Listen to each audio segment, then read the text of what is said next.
making sure you have a full slate, which I did all over this province, then they change the rules on you and say, oh, sorry, if you don't have a penis, you don't get to come play ball. What did they explain to you in terms of what the rules would be? Well, my understanding is that any political party that is able to get together a full slate of candidates, which, by the way, I did in a pandemic after only becoming the leader of our party on February 29th, which, let me tell you, is no small feat. I actually personally went to all 61 ridings in our province and door knocked most doors myself. Now, I would say that many hardworking, especially farming families, can appreciate the fact that when you put out that kind of effort and then someone just slaps you in the face and says, no, still not enough. You don't get to be in the debates unless you have a seat in the legislature. Well, guess what, Arthur? Here's the thing. You want to know what makes it easier to get a seat in the legislature? People hearing you in the debates. Funny, it's so weird how that works. It is sort of a vicious circle, isn't it? Yeah, and major media is kind of ganging up on me and not making that possible, despite the fact that after the Liberal Party, which was a dynasty in this province, lost power, hadn't had a seat in the legislature for 2 terms, they were actually still in the media debates for 2 political terms after they were out of power. And then it was, but again, with these changing rules, right? Well, they were once in power, so they get to be in the debates. I've asked everyone and pointed all these things out and said, you know, this isn't right. Did they say clearly that the standard is that you need to have a seat in the legislature? Well, that is what I've been seeing on social media, and anything that I can get any information on why we're excluded. I think Saskatchewan people see Scott Moe and Ryan Miley debate one another quite a bit already. Thank you very much. They're in the legislature together all the time. Yeah, I mean, let's see something new. I think that people want to know what other alternatives are out there. And if people are so tired of politics as usual and they've tuned it out, maybe having something new and exciting like me show up and be part of the debates would actually reignite people's faith in democracy and interest in the democratic process. I actually think everyone should be in. I think that that's real democracy. Everyone should have a voice. But if we're looking at the situation as it stands right now in Saskatchewan, the Sask Party, NDP, and the Greens are the only people with a full slate. But really, you know what? I want to be in the debates themselves. I want to be invited tomorrow. It's not too late to make this right. You know, I'm kind of leaving the time blocked off. I have a lot on my schedule right now, but I'm just holding that space available in case they come to their senses and invite me at the last minute. Have you submitted that signed petition to the media consortium? We are sending that off as a further press release this morning. Got it. Okay. Oh no, I'm on it, Arthur. This is not right. Saskatchewan is better than this. Just tell me a bit about what you think that this means for democracy, having the media controlling access to the airwaves for what is likely to be one of the major events of the campaign. It's not fairness. It doesn't allow for real representation. It means that parties who have donations from corporations and unions are able to have a huge advantage over tiny parties that are member driven with small donations.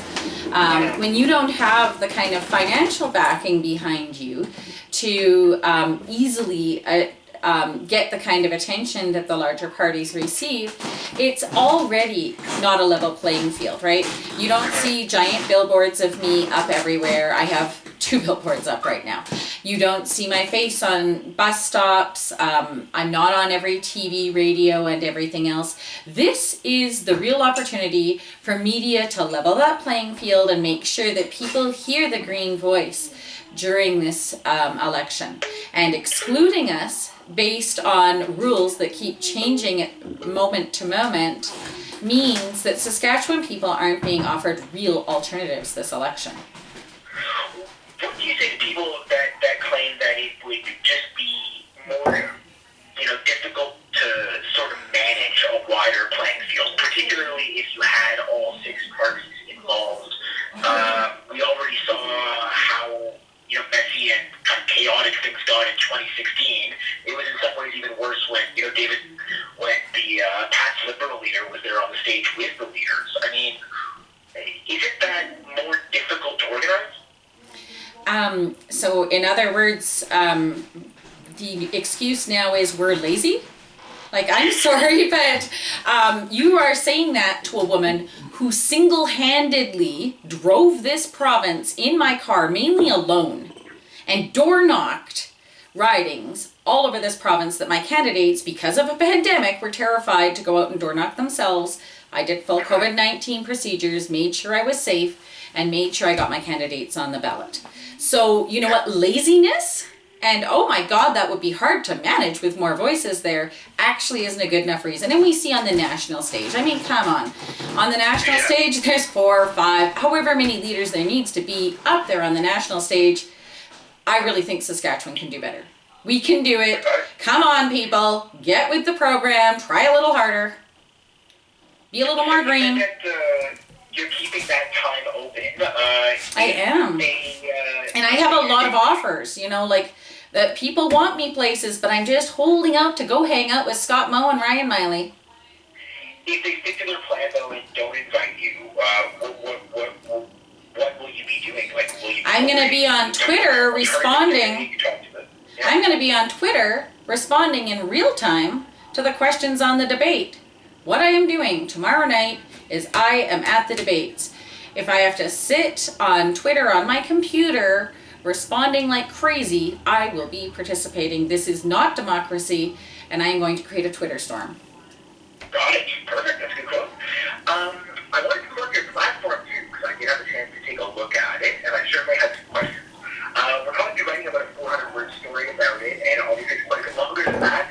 So tell me what you think are maybe the 3 or 4 policies that you would really like to highlight as your overarching priorities if you were to get into the legislature.